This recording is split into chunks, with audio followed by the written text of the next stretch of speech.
नमस्कार, के news national में आपका स्वागत है। मैं हूं दीप्ति। चलिए नजर डालते हैं आज दिन भर की खबरों पर। खबरें फटाफट में। बकरीद के मौके पर प्रधानमंत्री नरेंद्र मोदी और राष्ट्रपति रामनाथ कोविंद समेत कई दिग्गज नेताओं ने देशवासियों को ईद की मुबारकबाद दी। प्रधानमंत्री नरेंद्र मोदी ने ईद की मुबारकबाद ट्विटर पर दी।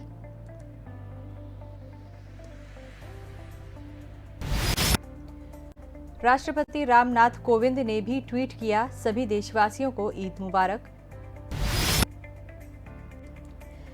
ईद उल जुहा एक समावेशी समाज में एकता और बंधुत्व के लिए प्रेम और बलिदान की भावना के प्रति सम्मान व्यक्त करने और एक साथ काम करने का त्योहार है। भारत और श्रीलंका के बीच कोलंबो में 3 मैचों की वनडे सीरीज का दूसरा मुकाबला खेला गया। श्रीलंका ने भारत के सामने 276 रन का लक्ष्य रखा था। जवाब में भारत ने 39.1 ओवर में 7 विकेट खोकर जीत का लक्ष्य हासिल किया। दीपक चाहर ने शानदार अर्धशतक जमाकर टीम को जीत तक पहुंचाया। जीत के साथ ही सीरीज में भारत ने 2-0 की अजय बढ़त हासिल की। टीएमसी के गठन के बाद से हर साल 21 जुलाई को शहीद दिवस के रूप में मनाया जाता है। कोरोना के चलते पिछले साल तृणमूल ने शहीद दिवस को सांकेतिक तौर पर मनाया था।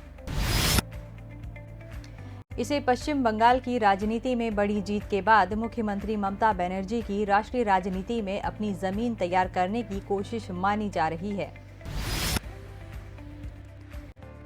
वर्ष 1993 में ममता बनर्जी तब पश्चिम बंगाल में युवा कांग्रेस की अध्यक्ष थीं। ममता बनर्जी ने चुनावी प्रक्रिया में पारदर्शिता लाने के लिए सचित्र वोटर कार्ड की मांग की थी।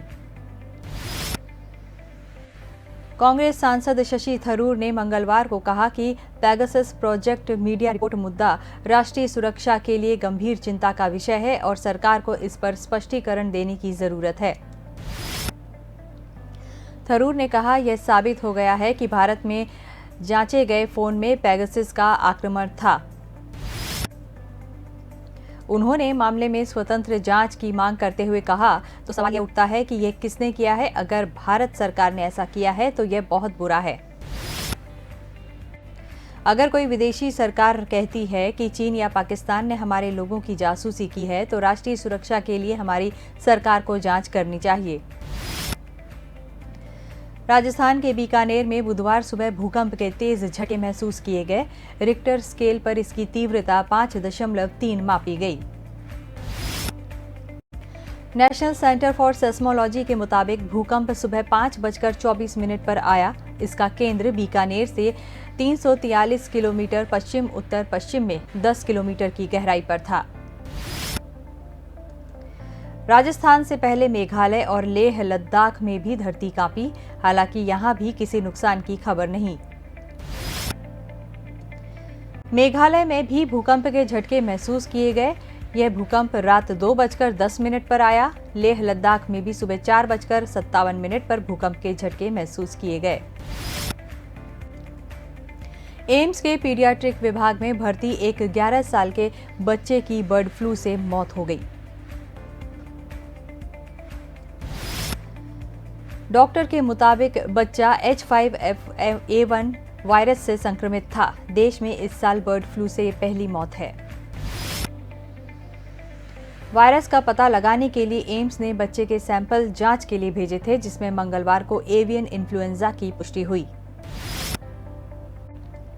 H5N1 वायरस खासतौर पर पक्षियों और मुर्गियों में होता है। यह पक्षियों में बहुत तेजी से फैलता है और उनसे मनुष्य में भी फैल सकता है। देश में कोरोना वायरस की तीसरी लहर की चिंता लगातार बढ़ रही है। इसी बीच कोरोना वायरस के डबल अटैक का भी खतरा बढ़ गया है। देश में कोरोना के डबल वेरिएंट का अटैक सामने आया है। देश में एक ही व्यक्ति में 2 अलग-अलग वेरिएंट का पहला मामला सामने आया है। असम में एक महिला डॉक्टर को ही एक ही समय पर कोरोना वायरस के 2 अलग-अलग वेरिएंट से संक्रमित पाया गया है, जो देश में इस तरह का पहला मामला है। टीके की दोनों डोज लेने के करीब 1 महीने बाद महिला और उनके पति कोरोना वायरस के अल्फा स्वरूप से संक्रमित पाए गए थे। दंपति डॉक्टर हैं और कोविड केंद्र में तैनात थे।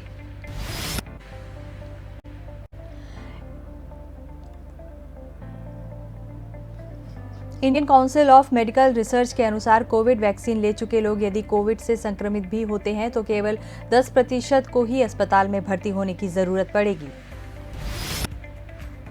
वैक्सीनेशन लेने वाले लोगों में मौत का आंकड़ा 0.4% के करीब रहने की संभावना है। वैक्सीनेशन प्रक्रिया तो जारी, लेकिन वैक्सीन की डबल डोज से काफी लोग दूर हैं। ऐसे में जरूरत है कि लोग कोरोना वायरस को लेकर वैक्सीनेशन प्रक्रिया पर और जोर दें। इससे ही आगामी दिनों में कोविड के थर्ड वेव से बचाव किया जाना संभव है। जितने अधिक लोगों को वैक्सीन लगी रहेगी वह कोरोना वायरस के संक्रमण से कम प्रभावित होंगे। यही वजह है कि कोविड कॉल में अधिक से अधिक वैक्सीनेशन पर जोर दिए जाने की बात कही जा रही है। राज कुंद्रा को मुंबई क्राइम ब्रांच ने गिरफ्तार किया है। उन पर अश्लील फिल्में बनाने का आरोप है। इसके बाद कोर्ट में पेश करने के बाद 23 जुलाई तक के लिए उन्हें पुलिस कस्टडी में भेज दिया गया। अब राज कुंद्रा को लेकर कई हैरान कर देने वाले खुलासे हो रहे हैं। Raj Kundra mobile app Hotshots के जरिए अश्लील फिल्मों को संचालन करते थे। इस ऐप को उन्होंने इंग्लैंड की एक कंपनी को बेच दिया था। इस कंपनी को उनके बहनोई प्रदीप बख्शी चलाते थे। मुंबई पुलिस ने बताया कि राज कुंद्रा ने 2019 में हॉटशॉट्स को इंग्लैंड की कंपनी कैनरिन प्राइवेट लिमिटेड को $25,000 में बेच दिया था। देश के विभिन्न हिस्सों में मानसून जारी है। दिल्ली एनसीआर में देरी से पहुंचने के बावजूद मानसून से अच्छी बारिश हो रही है।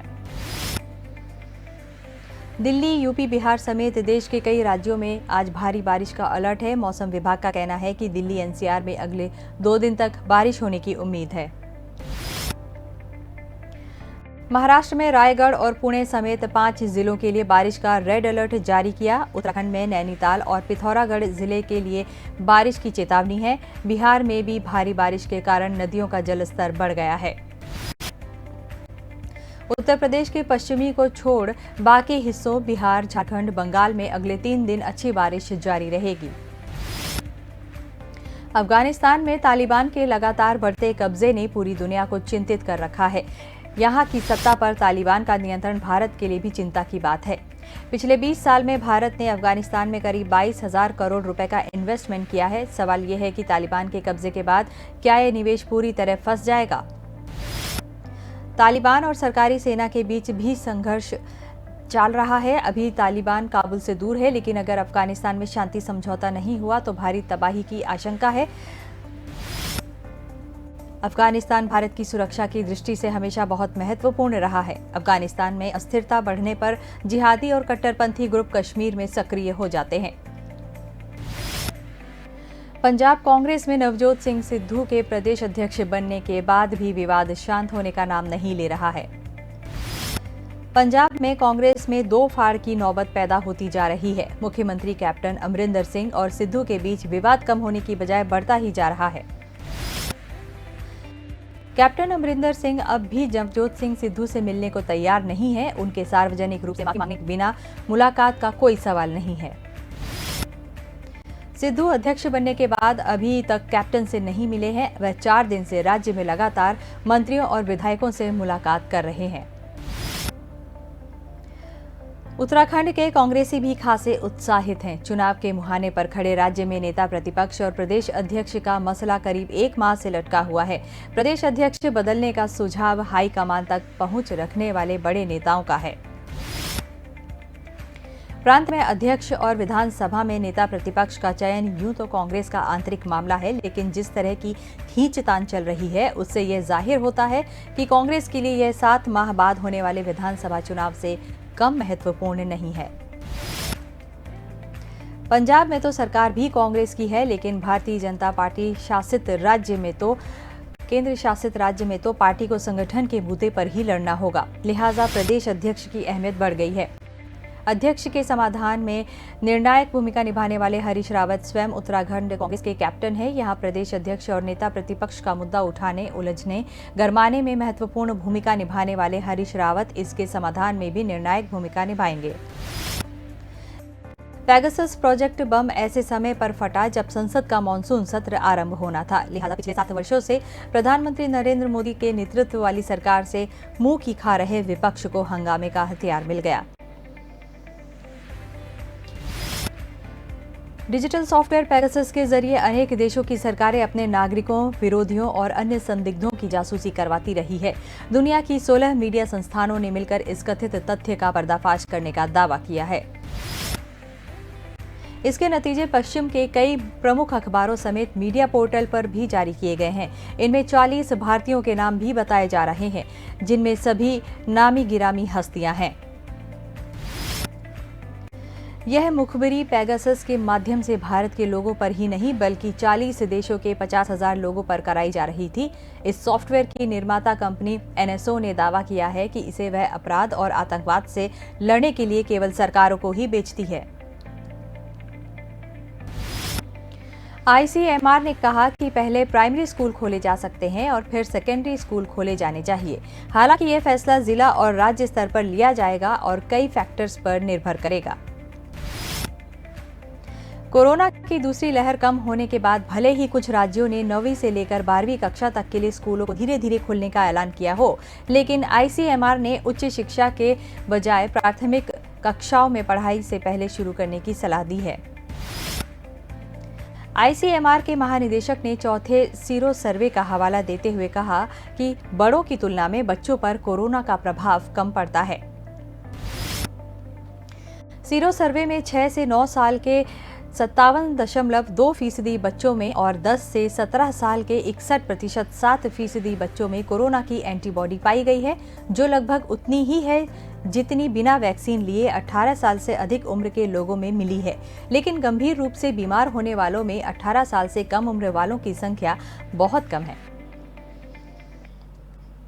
खबरें फटाफट में फिलहाल इतना ही। आप बने रहिए के न्यूज़ नेशनल के साथ।